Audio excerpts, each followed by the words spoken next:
In today's video, we journey back in time to uncover the secrets of the past. Welcome to a story written in the sands of history. Joan of Arc, the maiden who changed the fate of France. Introduction. Joan of Arc, known in French as Jeanne d'Arc and often referred to as the Maid of Orléans, is one of the most compelling figures in world history.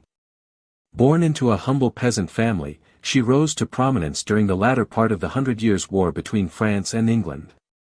Claiming divine guidance, she led French forces to several critical victories, most notably lifting the siege of Orléans in 1429. Her extraordinary life came to a tragic end when she was captured, tried for heresy, and burned at the stake at the age of 19. Yet, her legacy endured. She was canonized a saint in 1920 and remains a symbol of French unity and heroism.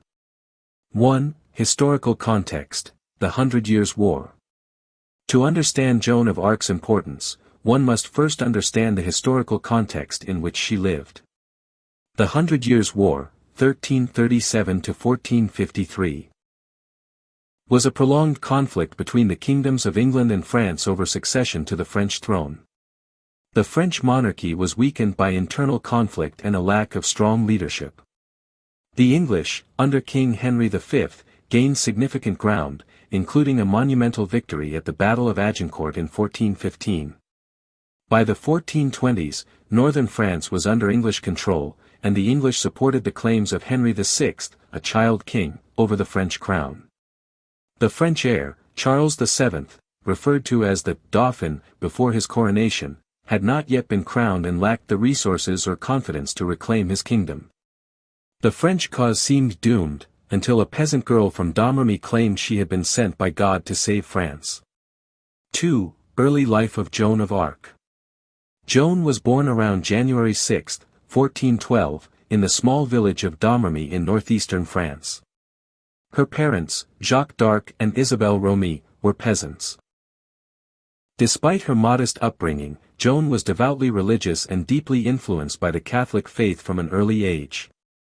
She learned domestic skills and religious teachings but never learned to read or write.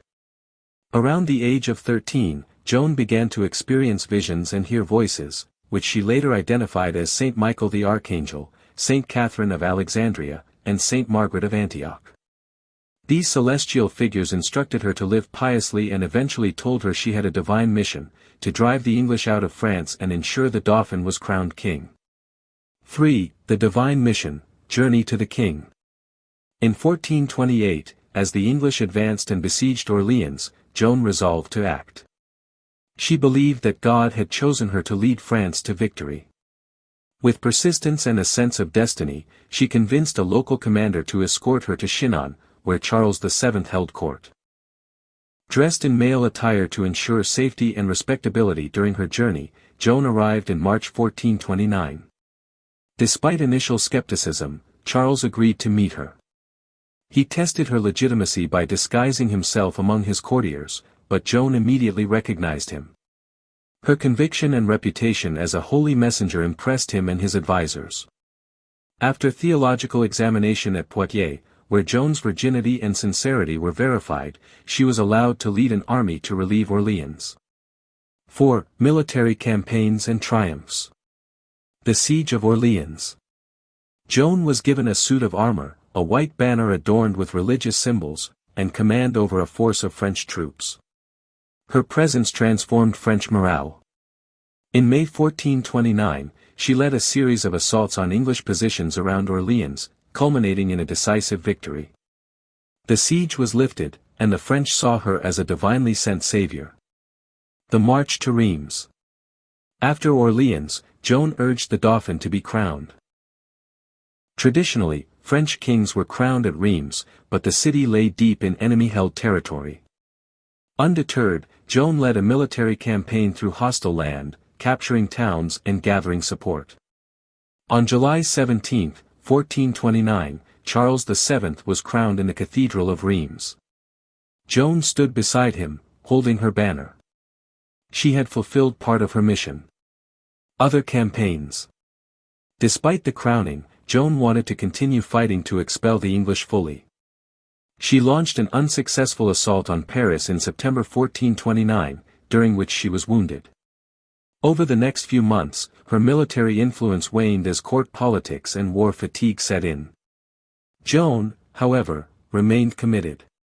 5. Capture and trial. In May 1430, while defending Compiègne, Joan was captured by Burgundian forces, allies of the English. Charles VII made no real effort to ransom or rescue her, possibly fearing her growing influence. The Burgundians sold Joan to the English, who transferred her to Rouen, where she was imprisoned and placed on trial for heresy, witchcraft, and cross-dressing, a charge stemming from her wearing of male clothing for practical and protective reasons.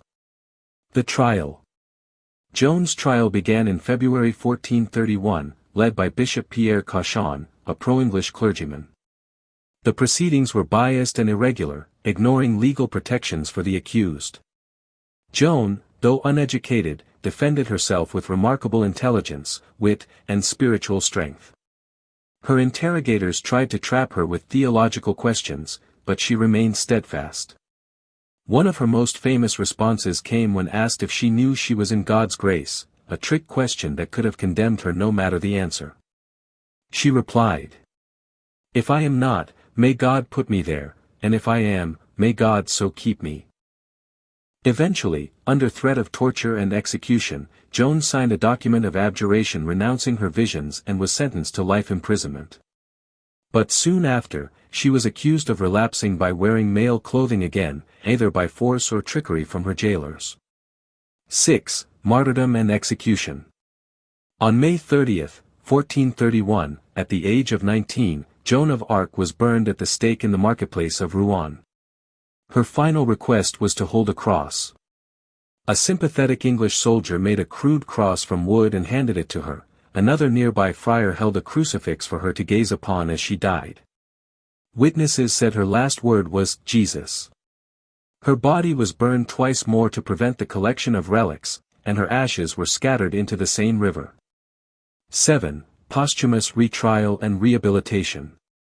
20 years after her death, public opinion had shifted. Charles VII, now secure on the throne, authorized a posthumous retrial, partly to clear his name and validate his legitimacy. In 1455, Pope Calixtus III ordered an investigation. Over 100 witnesses testified about Joan's life, character, and unfair trial. In 1456, the court declared Joan innocent of all charges and pronounced her a martyr.